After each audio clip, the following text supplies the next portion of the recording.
said, "Are you the guru for the world?"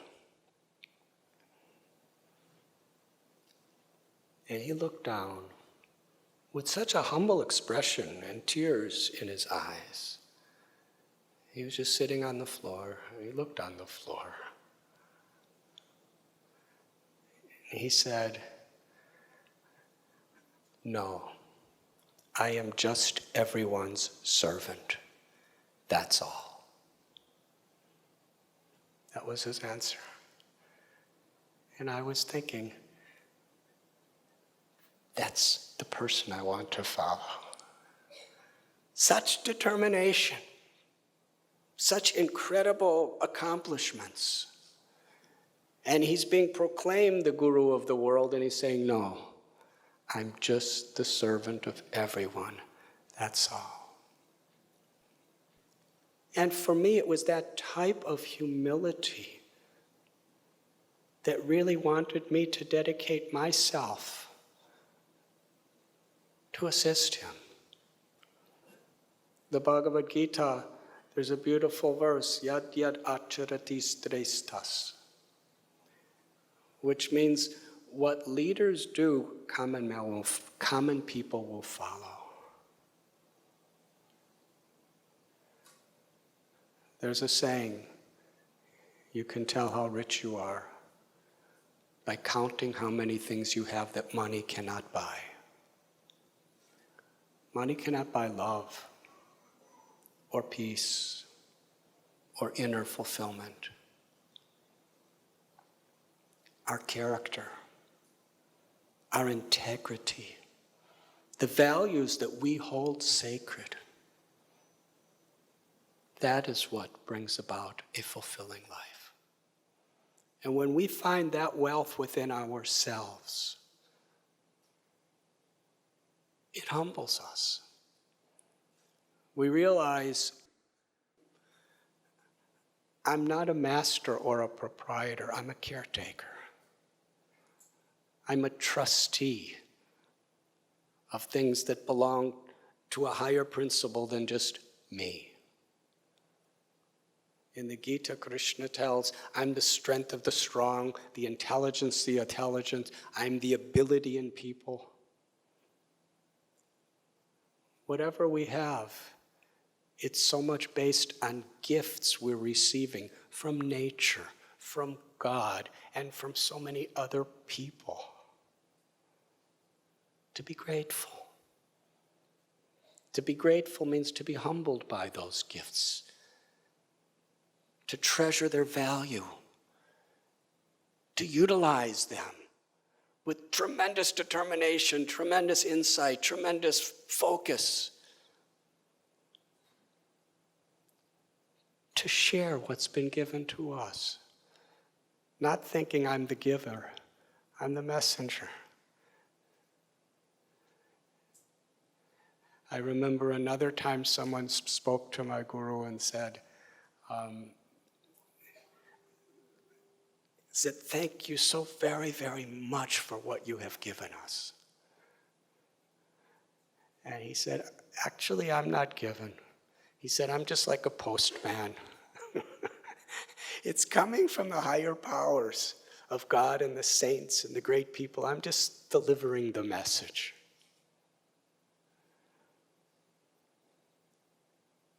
A similar thing I heard from Mother Teresa when I lived with her in 1971 in Calcutta. I came to her ashram, or her convent, and she was washing pots, huge pots. And they asked me to sit and wait for her. And we spoke for some time.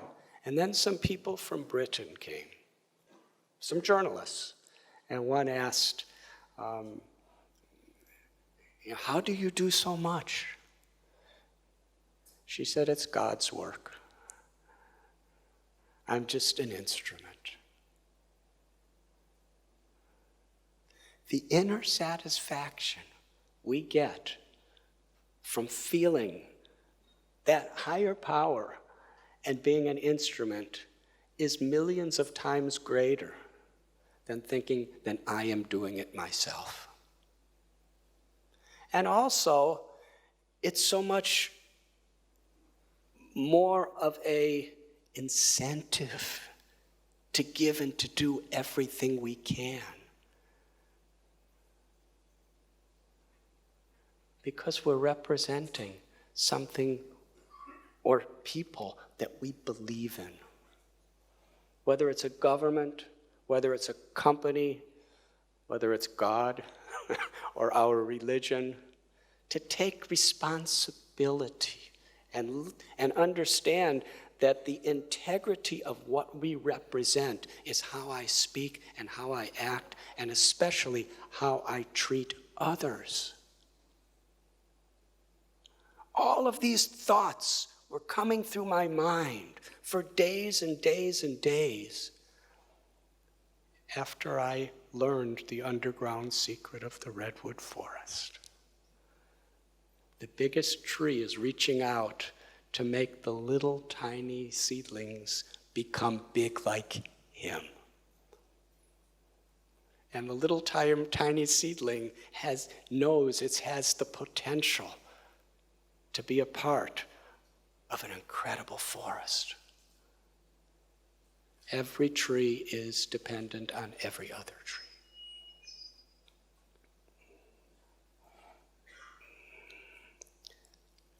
Another time, I write about this in my book, The Journey Home. I was at Prayag, the confluence of the Yamuna, Ganges, and Saraswati rivers.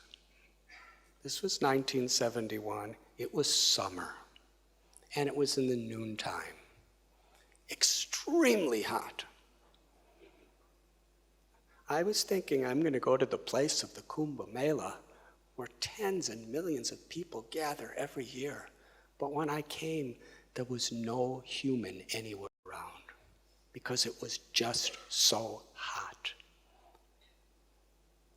And I was sitting there on the banks of the Ganges, Yamuna, and Saraswati, and I had all these little scriptures with me, and I was thinking, I'm going to learn something in this holy, sacred place.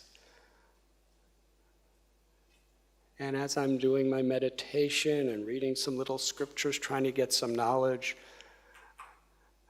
I learned something that was, to me, the essence of all my chanting and all my meditation and all my scriptures, from something I was about to see.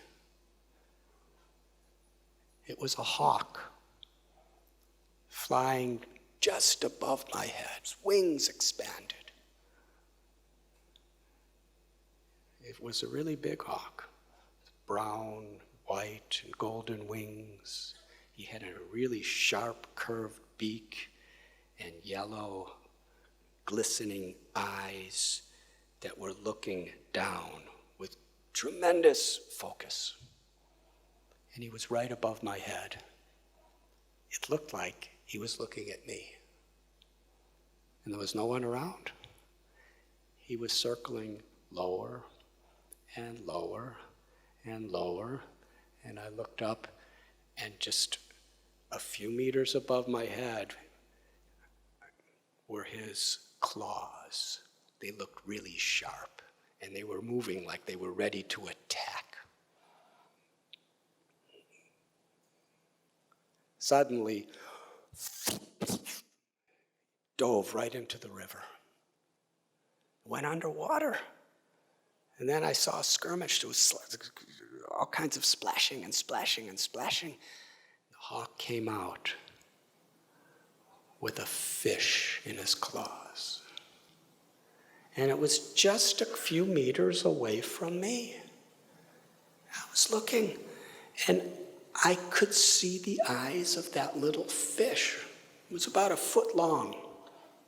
That fish was squirming and flapping helplessly, and its eyes looked totally bewildered, disoriented, and helpless as the hawk flew higher and higher and took the fish into the forest.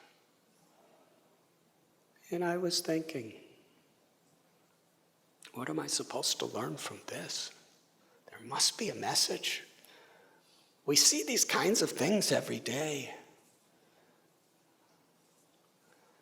I was thinking that little fish probably was just going about its day like any other day, swimming upstream, downstream, across stream, maybe with family, friends, trying to get some food, trying to protect itself.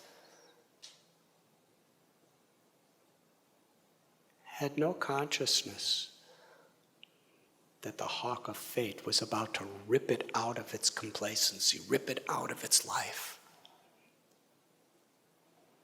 And I was thinking, how much is that like us?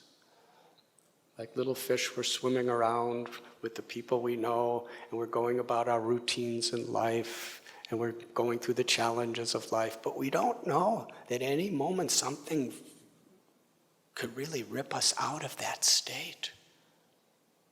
We read about it, we see it on televisions, we hear about it, we know people it's happened to, but still we just swim around.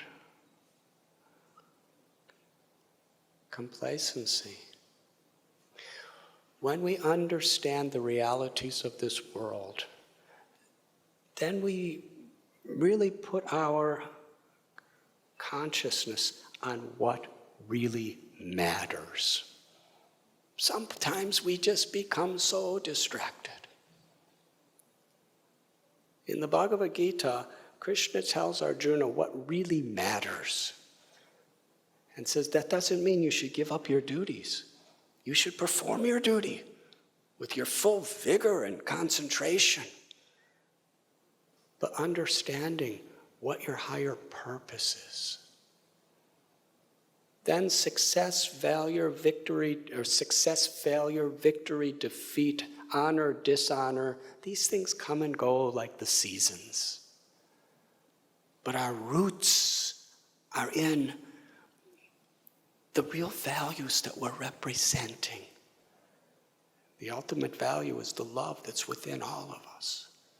To be an instrument of that love, to be an instrument of that power, to be an instrument of who and what we represent.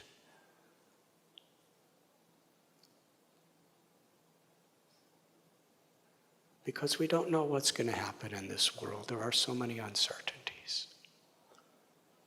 But then I was thinking, if that fish was swimming deeper, the hawk couldn't catch it.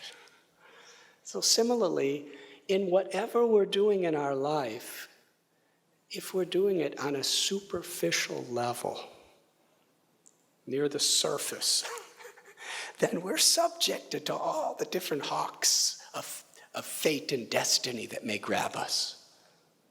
Meaning all the different situations that could come to disturb us and trouble us.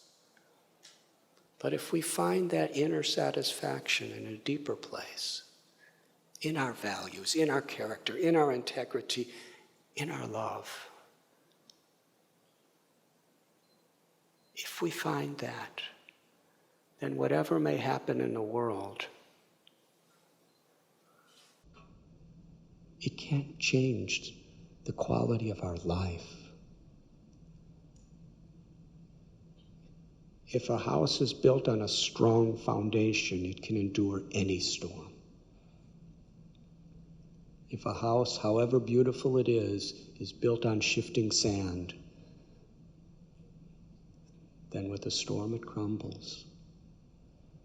It's so important that on every level of society,